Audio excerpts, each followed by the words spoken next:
And hello, friends, to Kiki's Keys to Unlocking Your Best Life, where we are sharing stories of people who have been through their worst but are now living their best. And I come today with a really special guest, folks. I'm excited to introduce her to you. Deborah Disharoon. She originally from Georgia, but a transplant here to Tucson like myself. I got to meet her through networking and learned quite early on that she had quite a special heart, as we each use the same phrase, to feed a bird with two seeds, as opposed to the alternative we knew as an instant connection. And what I've learned about Deborah is she has an amazing gift with astrology. And myself, I have very little to no experience or a lot of knowledge about astrology, other than maybe my sign as a Taurus, but it's uncharted, pun totally intended, territory for myself. And so I am so excited to bring Deborah here today to introduce you to all of you, my listeners, and give you a chance to learn along with me. So welcome, Deborah. Hi, thank you for having me, Kiki. I'm so glad to have you here. It is quite a remarkable gift that you have, using the stars to not predict the future or to be a deity or God yourself, but to use it as a tool. Tell us more about what astrology is and what astrology isn't. Well, I would think that it depends on which astrologer you ask. For me, it's more of using a tool to get a heads up on opportunities. So, in other words, I don't read a chart for someone and then tell them, this is going to happen to you. I tell them, you have these opportunities potentially, and that's exactly what it is. It's just a set of potentials. Really, to me, what astrology is the planetary alignments they're exactly what an astronomer sees. We don't use a different solar system at all. It's the very same planetary bodies, and the sun and the moon, they're luminaries. So for me, what's going on in the sky is just a mirror of what happens down here. Okay, that makes sense. I mean, because it's like looking into something that's already there. You're not looking at something that doesn't exist. It's a reflection back at us. Yes. Well, that's such a cool metaphor. I love those visuals. I can see that in my mind. It makes sense to me that way. How did you come to get introduced to astrology, and what was your first reaction to it? Well, I tell you, it was a long road, really, really long road to get here. I was skeptical for a long time. I'm just going to be very blunt here. I thought that it was for idiots and gullible people, or people who really were, under a bad influence that would follow this, because I was raised in the Baptist faith, and my parents and our church really frowned on astrology or other forms of divination, even though in our church and in our Baptist faith, we believed in beings that you can't see, like God and angels. And so they had a belief in the unseen, but our church really taught us that, astrology is something that Christians shouldn't do. But the funny thing to me is my grandparents had a Farm Bureau insurance calendar. Okay. And so the calendar had little astrological symbols, and it would have like when the sun went into Taurus or when the sun went into Pisces. And you could see the symbol on the calendar, and there were lunar phases featured on that calendar. So I'm not sure if my papa ever really used that. But that's a great point. A lot of farmers know the importance of the lunar phases with their crops and with their craft. And even Benjamin Franklin's the Poor Richard's Almanac had astrology as well as horoscopes, as well as when you should plant and when you shouldn't because of the moon or the star alignment. So you're absolutely right. There's a lot of historical references back to astrology and to lunar and solar phases. Yes, and the Farmer's Almanac. And forgive me, I can't remember what the old text was called in the Middle Ages, but the Farmer's Almanac is kind of like, the grandson or granddaughter of that ancient text or that from the Middle Ages because, and it is true, there have been scientific experiments done that show that the phase of the moon does affect tides. So turgor pressure that is conducted through plants. Also, there can be more water drawn up into a plant during a full moon than during a new moon. Oh, that is fascinating. So, yes. So, how were your or your skepticisms? Forgive me, I'm using the wrong word there. Were they based on that, like challenging your own faith, challenging how you see the world, or was it based in somewhere else? Well, honestly, I felt like that I was sort of betraying my family a little bit to follow that because my family said it was wrong and our church said it was wrong. But there was always a part of me that wanted, I couldn't help it. It just kind of stuck. And it's almost like it's something that nagged me along the way through the years, and I had on and off curiosities. But what really made me skeptical was reading the generalized, broad horoscopes, the free horoscopes that were in media like the newspapers and or the old Time magazines that we would read. Yeah, the magazines. Now it's all on our phones, but yeah, they've been part of those medias for a long time. I think even our local newspapers would have horoscopes on there. They do, but I read what they said about Libras, and I even read other little astrology books, and it said, oh, a Libra is this and that and the other, and it's all about, the sign about harmony and more focus on your partner than yourself. Some of that is true for me, but I found that what it said really didn't totally fit. And so as a result, it was a little detrimental, actually, because I thought that something was wrong with me. I even thought that maybe my birth certificate was wrong and my parents just didn't tell me. So I just said, well, this isn't even right. This doesn't even describe me. So I just kind of shut the door on it for a while. Then I came back to it later on, picked at it a little bit in my teens. But really, ultimately for me, I've always been drawn to mystery and things that you can't see. I'm all about discovery. And that's always been something that is core to my personality. Self-exploration. My brother. Let's talk about that for a second. Because I'm right on there with you. I think our greatest growth comes from when we can look within and review our own hearts, review our actions, make amends or atones when necessary, and continue to live a life that one is proud of. And how do you tap into astrology to help? How does astrology help you be your best version of Deborah? Well, to get to that, I had to learn how it actually works.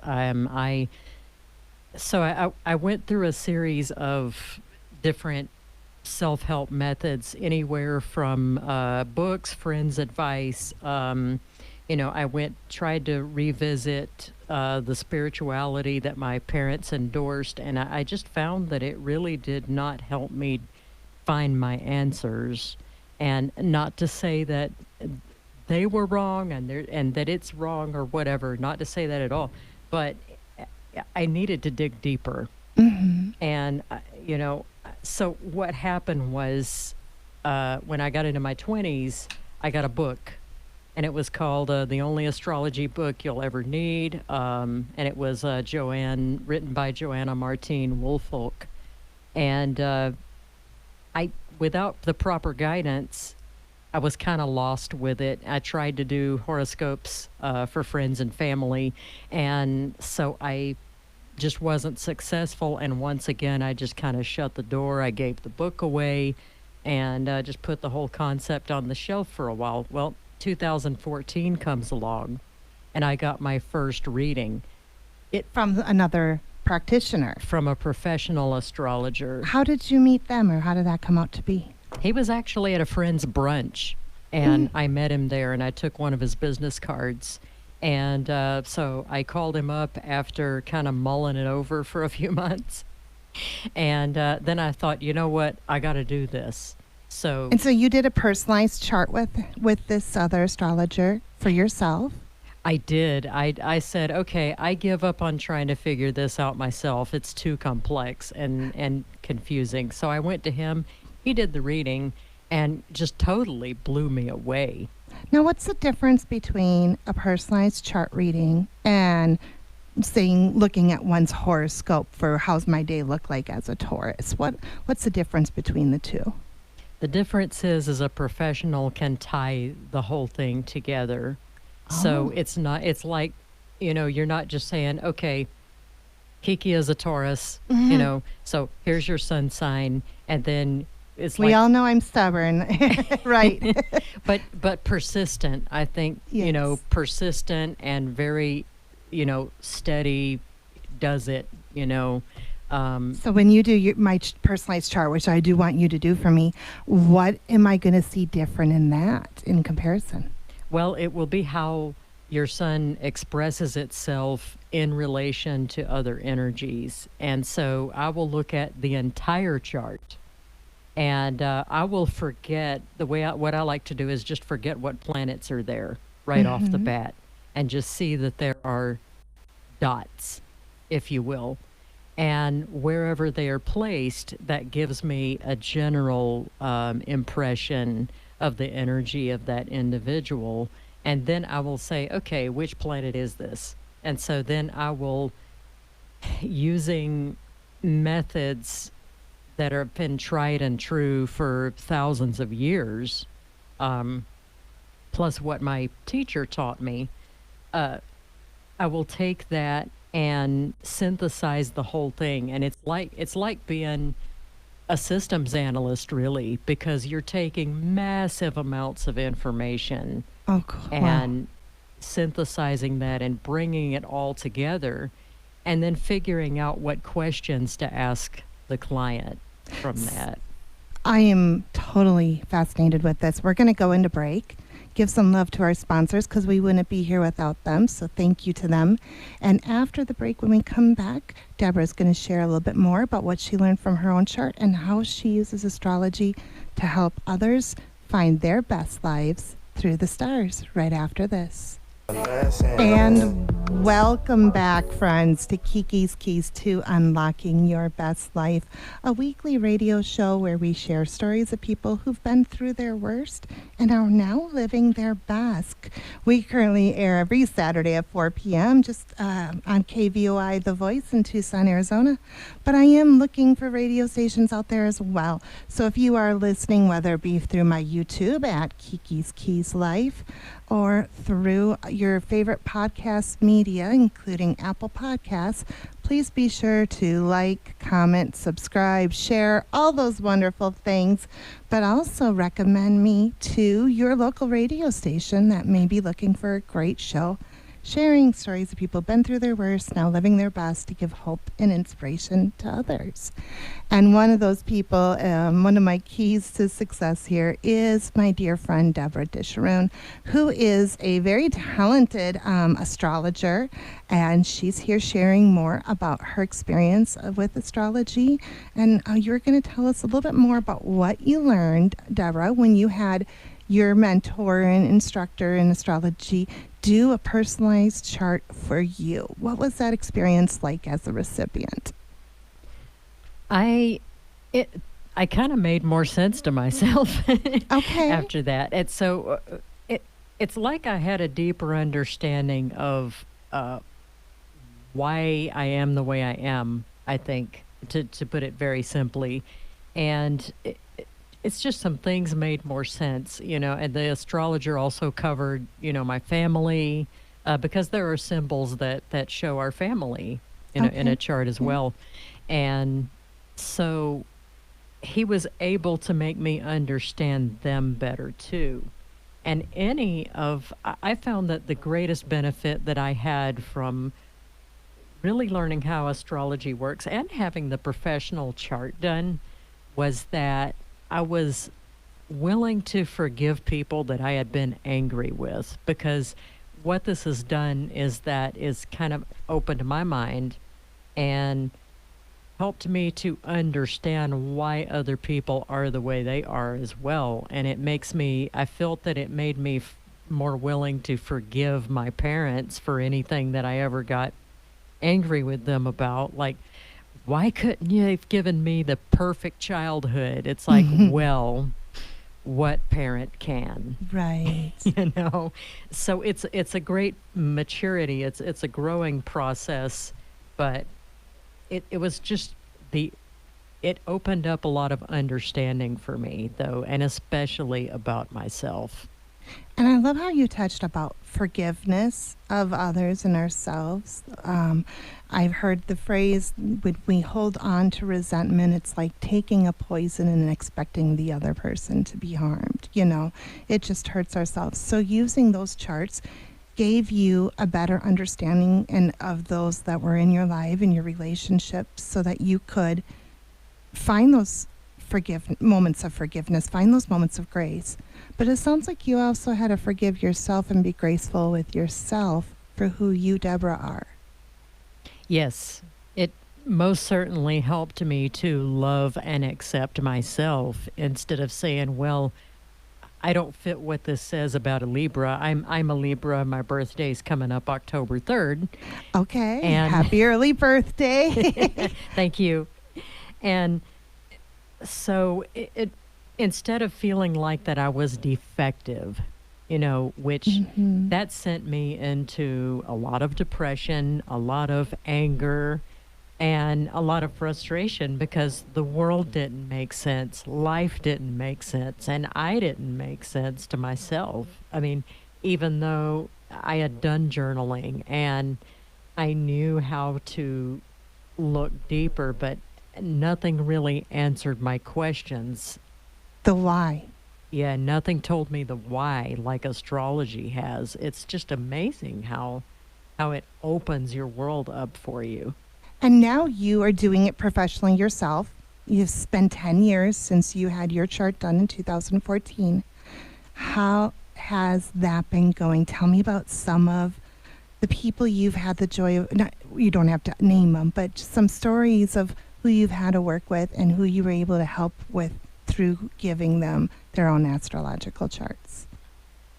I think that the greatest benefit that I have had, and I will say that I think each astrologer has their job. Like, another astrologer might be more particularly called to work with people on their relationships.